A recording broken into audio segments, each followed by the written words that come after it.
Spirit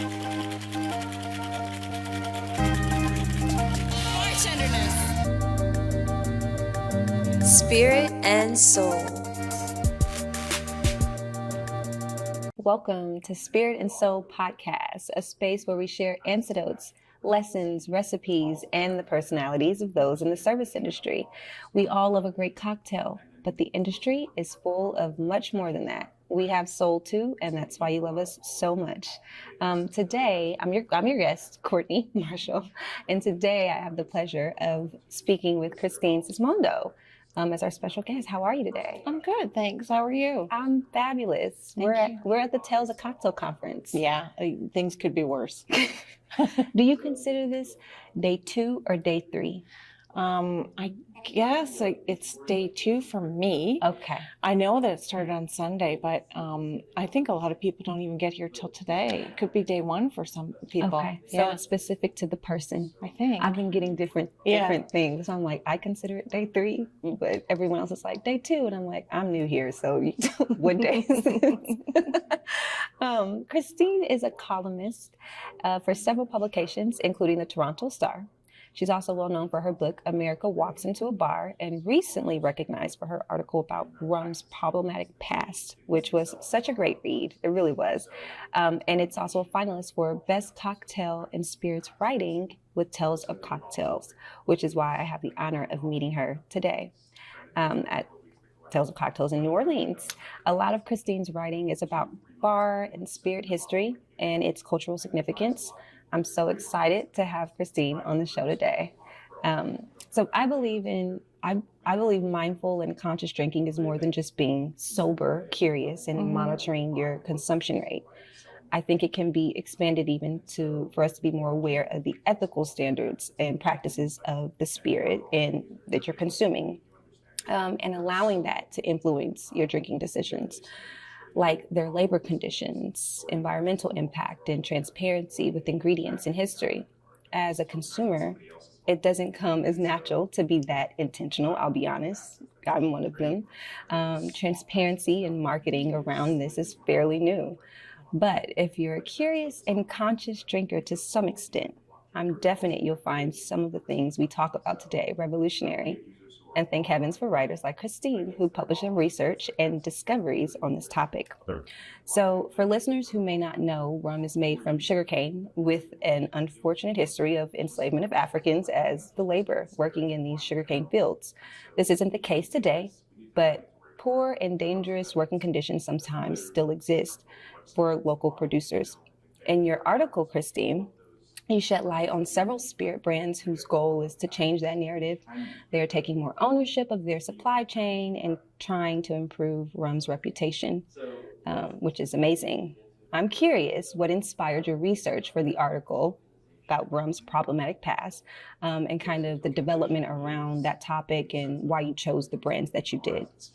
So I had visited a fairly sort of wide number of rum distilleries, just not in like over the years. I've been to Nicaragua, I've been to Guyana, I've been to several in the Caribbean, and now I've been to some in Louisiana as well. So it's really interesting. And actually, when I was in Nicaragua, the article, the Vice magazine article came out. I was at the distillery as this expose of the distillery came out. So it was really a topic of conversation. And I've just been hyper aware since then that we have serious problems in this particular spirit category. It's not as though there aren't dark secrets in all of the spirit categories. But this one, I think that it's a combination of things: the labor, the history, the whitewashing of history, the lack of acknowledgement for where the spirit came from. And then the product itself is often adulterated, sugar is added, so I just thought it was really fascinating when I saw a bunch of people trying to change that at the same time, because it's an overdue change, but it's great to see like almost a critical mass of people working on the problem. That is great. And it takes more than one person. It takes like a community of people to like actually make change. So that article and just kind of reading how you captured content from like different brands, I was like, oh, okay. Oh, then another one. Oh, wow. Okay. That was well done. And you can see it's definitely a movement. Yeah. And I'm sure a lot of people appreciate that and should feel moved to make to change, especially with rum, because we all know it's all in the back of our heads. Sure. Yeah. What were some of the most surprising things that you came across while developing? I guess that the other two things that made me interested in this article was just somebody sent me Equiano, and you know, it came with the book, and I've really never been sent a bottle of alcohol with a book before that wasn't. What was the book? It was Equiano. Oh, the book. Yeah, okay, exactly. Gotcha. And I've never been sent a bottle with a book that isn't a recipe book. And I was intrigued immediately. And I think that I didn't understand the Equiano story as well as I thought I did. And so I think that connection that Burl built out between his rum, you know, this sort of like liquid representation of an idea, was one of the most brilliant things I've ever seen. I was really inspired by that. So I learned a lot from that bottle there, and I learned a lot more about the story. And I think that it's such an elegant way that he's telling the story of an African Caribbean rum. And so that was one of the big things that I learned. The other things I think that I learned have to do with, you know, specifically the production. What kind of waste you're looking at when it comes to rum, what kind of that's just the log part. What kind of sort of energy requirements there are around that, and just the degree to which you can really spoil the water table with rum waste. Okay. And so something like Renegade in Grenada, I was really impressed with how they just dealt with everything perfectly, not because there were regulations, just completely of their own volition. Okay. And it's great to see people doing things like that. So I was fascinated by learning about that process. That is awesome. A lot of our listeners may not be as familiar with some of these brands, so I do want to take a second to like list out some of these brands we're talking about. Right. So Equiano, right? That's the one I'm familiar with, but you listed some other ones. I mentioned Renegade Rum. Okay. And they're a really interesting company because they started with a whiskey in Ireland. Okay. And the founder's idea is just to sort of walk the walk when it comes to transparency and environmental responsibility. There's no clear connection between why you'd have a whiskey in Ireland and a rum in Grenada, but he just wanted to do that for the category. Okay. He wanted to have a really great rum and transparency is really important. The other ones that I mentioned in the article are Mount Gay in Barbados. Okay. I spoke to Maggie, the distiller there. Okay. And although she's not, she pointed me to work that other people were doing in the land and in Barbados in terms of environmentalism within the distillery. And then there was Saint Benevolence, which is an interesting brand that was that came out of Habitat for Humanity work in Haiti. Oh, wow. Okay. Yeah, so it's a pretty wide range. Yeah. Yeah. I feel like the one I'm most familiar with is Equiano and Mount Gay. Right. The other two, I haven't heard of them, but I definitely will keep a lookout for them. Locally in Atlanta, there's a bottle shop called Elemental Spirits. Okay. And all of the whole purpose of this bottle shop is that everything is minimally processed, ethically sourced, has some story that's, you know, about sustainability or just about their ethics, because that matters. So you can feel more confident going into a bottle shop like that, knowing like, okay, I'm making a conscious decision no matter what I choose. Right. So that's cool. So they probably have some of these brands there in Atlanta.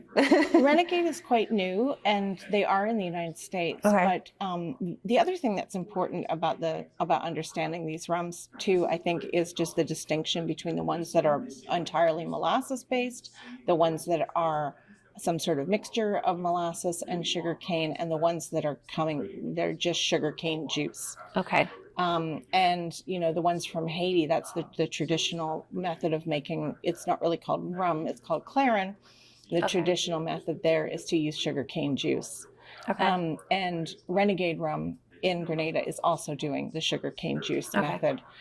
So they're pretty different animals. Like the ones from sugarcane tend to be a little more challenging on the palate sometimes. Okay. But in a good way. Okay. A nice little burn. Yeah. I like that. And complexity. Yeah. Yeah. And some fruit.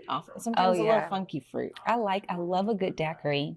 I love a good daiquiri. Yeah. Shaken, not like a frozen one's good too, but I like this on the rocks daiquiri. Me too. Really good.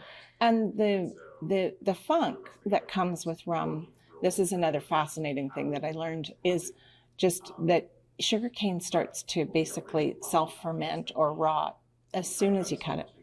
Okay. So you don't have a lot of time. When you do your harvest, you have to get it right to the fermentation immediately, because you have to control the fermentation so that it doesn't produce these really odd flavors and really go off. So that's a real challenge if you think of logistics. We got to get it, harvest it, and then you got to get it right to the facility. Yeah.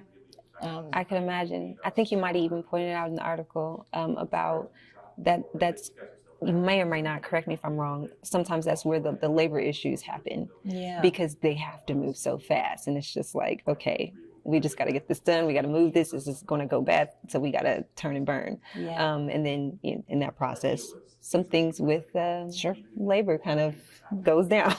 Absolutely. Less concerned about that because, yeah. That even happens in real life too. Like in my personal life, it's just like, okay, well, I don't have time for this, so I get it. But that's not okay with brands that definitely have the capital to do the right thing and the resources and should have more dignity and just human kindness. It's not that hard. And they've been doing it for a long time. I don't know. It's just all, I'm thinking about how deep that goes. Yeah, and I think that if you think about the way a lot of these spirits began, a lot of them were on farms. They were a farm still. Like you could take your sugar immediately and just process it right there on the farm. And so that's where a lot of the clarin traditions come from. And it makes a lot of sense to do it right there. And that's interesting. Okay. Why do you think people care more about the origin and ethics of what they consume and buy now in this era? What do you think that's correlated to? I mean, I think some of it, a little bit of it, is actually from goop. That kind of sort of awareness over what we're putting in our bodies and health and that kind of stuff. Which I find a really interesting contradiction, because of course you're drinking alcohol, which is by definition a poison. So, I think about this all the time. Yeah. And no matter how deep we go into things about like, it's this and this, is like, but it's still alcohol. At the end of the day, it's still alcohol. I think about that all the time. Right. Happy you called it out. Thank you. So I think, but I do think some of it still comes from that, because I think we're just used to doing it with our food now. We want to know where things come from.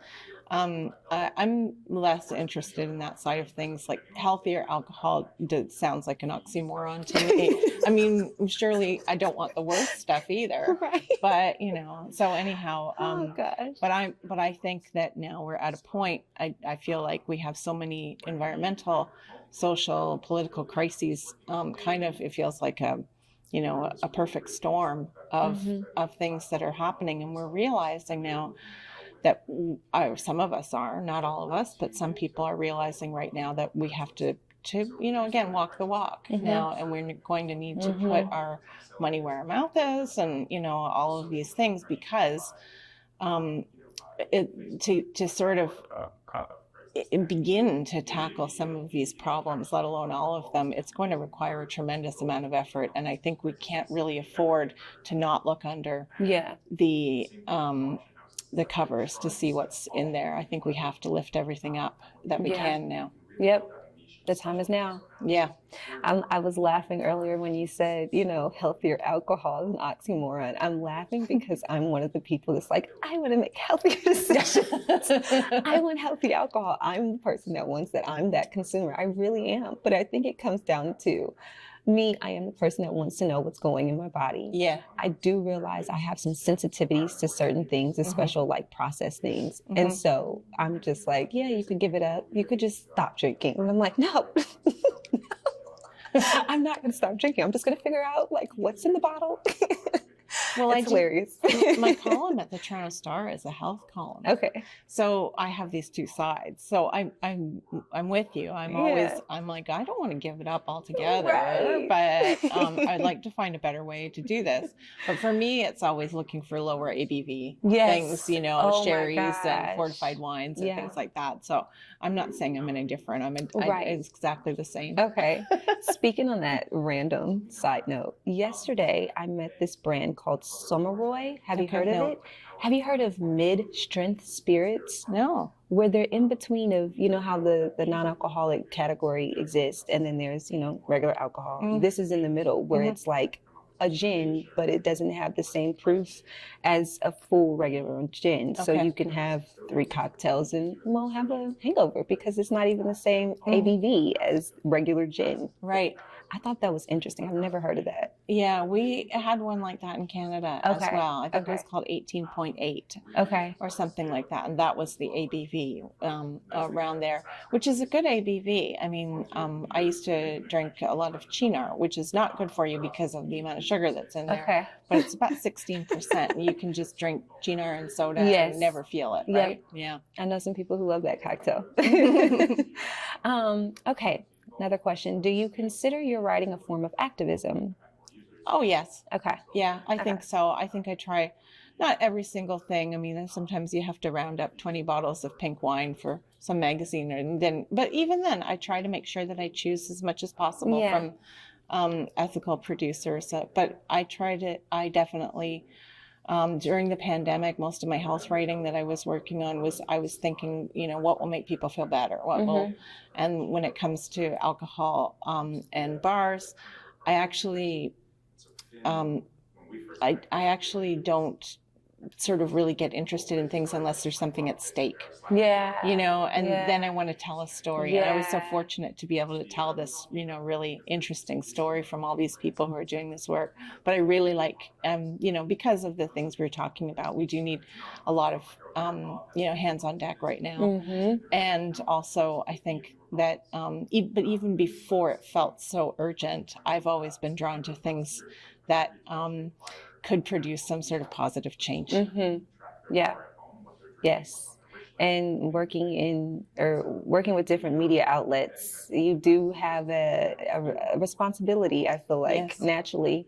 I mean, I'm sure we all have to write fluff sometimes, and it's great to kind of balance things out with that. But yeah, that's great that you consider it a form of activism. I assumed, but I'm like, I'm going to let her tell me that. Cool. The reason why I asked that question was your book, America Walks into the Bar, and it's very much that to me. You asked, I was reading, I think, on your website, where you were talking, kind of summarized the book a little bit, and towards the end you said something about bars and taverns being a space for politics, meetings and gatherings of groups to discuss social issues and change, and that's kind of like what the history has been in America, and that's kind of the case now. And also we serve. What does that look like now? Like when you say that, I'm trying to imagine, I feel you, but I'm like, what does that really look like now? What does that translate now, especially because of the season we're in right now with the election approaching, bars and taverns being this space where, people share ideas and or gather or community comes together to do some social change. What does that look like that you see and have observed? I mean, I wish there was more of that, but I think it's not really the idyllic space that I want it to be. you know, because I feel like a lot of bars are now what Roy Oldenburg is the name of the sociologist who came up with the idea of the third space, which is barbershops, coffee shops, bars, everything like that, where this kind of interaction can happen. And he says that we have a lot more bring your own friends spaces now. So you don't go in, there are fewer places where people just go in on their own and talk to the people in their neighborhood who are also there. And so I think we're losing out on those spaces because we have more places that you go with your friends and you sit at a booth and you don't really interact with anybody else. And the other problem is just that in general, you know, segregation of all sorts has made it far less likely that you're going to run into people. If you did happen to talk to somebody in a bar, the bar you're in is probably already full of a lot of people who would agree with you. And so I see what you're saying. Yeah, so it's harder to have places where people are really mixing. And now, I mean, just honestly, I might be afraid to go into a bar where people were really divided. You never know. You never know. There's some wild things going on. So I wish there was more of that. And I think that we did have more of that. But I think that a lot of us are siloed off now. Yeah. Whether it's where we live, you know, or where we work, or you know, who we hang out with. We don't have a lot of sort of friendly difference of opinion these days. If we had more spaces where people did this, I would like to think that we'd be better off. Yeah. Getting more investment. Yeah. It's really important to me also. I'm thinking being here at Tales, you know, like, it's making me think, is there something like that on the program? You know, like I didn't. Yeah, I don't know. That's just a side note. I just kind of started thinking, like, is there something like that exists here? Social part back in. I should have pitched something. No, but now that we're talking about it, I'm like, oh, this would be the great place to do something like that. Maybe we should. That should be incorporated at some point. There's a conference in Toronto called Toronto Cocktail Conference, and they have something like that scheduled. It doesn't involve me. It's something totally different, and I think it was. It's about non-binary, you know, pushing for change in the bar, making change in the bar. And so I think they're doing something similar to that, but I don't know of anything here. Okay. Maybe in the future. Yeah, maybe we should do this next year. Right, I'm down. And I'm not even the most political person, but I'm just like anything to move things forward. Yes. It can be just, sometimes a small step is just enough, and a lot of people will. I've seen it. You make one small step. There's so many people looking for like direction and leadership. They'll just be like, oh, okay, well, we're here. What do we do? Sign me up. You know, so it could just be an email. I don't know. Okay. We're doing a speed round. We're closing up here. Okay. Quick speed round. What are you most excited about in regards to Tales this year? Because I drive into New York City. That's a really good question, and I don't have. This was the thing I was most excited about. Really?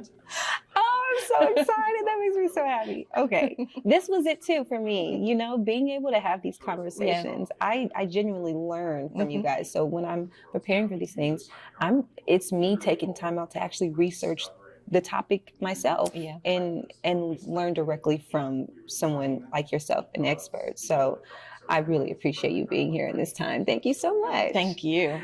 What are some of your favorite spirits or cocktails right now?